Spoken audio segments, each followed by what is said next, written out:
आइए देखते हैं 24 जनवरी दैनिक समसामयिक की। चर्चा में रही किशनगंगा और रतली परियोजना कहाँ स्थित है? तो यह जम्मू कश्मीर में स्थित है। किशनगंगा परियोजना झेलम नदी पे 330 मेगावाट और रतली परियोजना चेनाब नदी पे 850 मेगावाट क्षमता की है। अगला है कि ग्लोबल फायर इंडेक्स 2025 में भारत को कौन सा स्थान मिला है? तो भारत को चौथा स्थान मिला है। ग्लोबल फायर पावर इंडेक्स होता है जिसमें किस देश की सेना कितनी मजबूत है। आइए देखते हैं थोड़ा सा आर्मी के बारे में। आर्मी डे मनाते हैं 15 जनवरी को। इस साल 2025 में होस्ट हुआ पुणे में। आर्मी चीफ इस समय है उपेंद्र द्विवेदी और दूसरे नंबर के CDS हैं अनिल चौहान, पहले थे बिपिन रावत।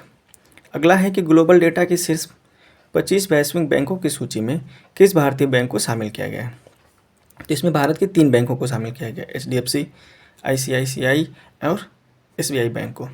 अगला देखते हैं सुभाष चंद्र बोस आपदा प्रबंधन पुरस्कार 2025 के लिए किसे चुना गया है? संस्थागत श्रेणी में 51 लाख रुपए दिया जाता है। इसके लिए चुना गया है इनक्वायस कंपनी को। इसका फुल फॉर्म होता है भारतीय राष्ट्रीय महासागर सूचना सेवा।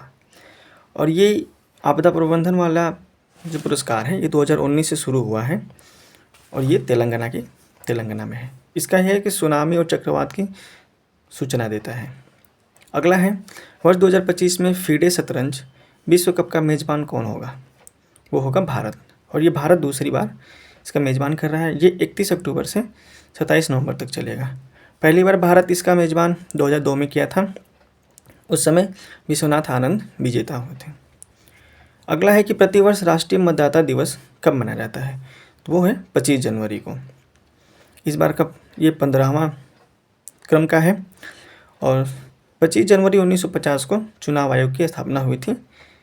ये आर्टिकल 324 से 329 में चुनाव आयोग का जिक्र है।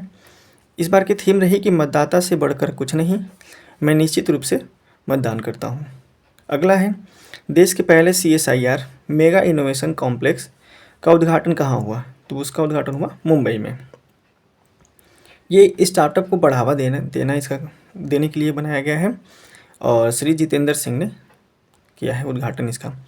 CSIR का फुल फॉर्म होता है council of scientific and industrial research. 1942 में इसकी स्थापना हुई। इस समय इसका महानिदेशक नल्लाथम्बी कलाइसेल्वी हैं।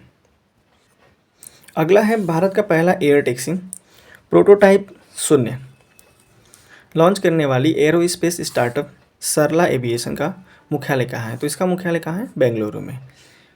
ये इलेक्ट्रिक होगी और ट्रैफिक समस्या से निजात मिलेगा। 20 से 30 किलोमीटर का रेंज होगा। 680 किलोग्राम का वजन उठा सकती है और कुल यात्री इसमें 6 यात्री बैठ सकते हैं। अगला देखते हैं कि स्वामित्व योजना के तहत संपत्ति कार्ड वितरित करने वाला पूर्वोत्तर राज्य कौन सा है? तो वो है मिजोरम।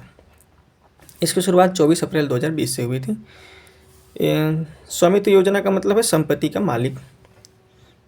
ठीक है। अगला है पांगसाउंग दर्रा अंतर्राष्ट्रीय महोत्सव 2025 कहाँ मनाया गया है? तो ये अरुणाचल प्रदेश में मनाया गया है। ये दर्रा भारत और म्यांमार के बीच में है, पटकई पहाड़ी के बीच में है और यहाँ के CM कौन है? पेमा खांडू। केंद्रीय मंत्री पीयूष गोयल ने वर्ष 2030 तक 10,000 DI टैग देने का रखा है लक्ष्य। और ये जो GI टैग वाला ये 1999 का अधिनियम है। धन्यवाद।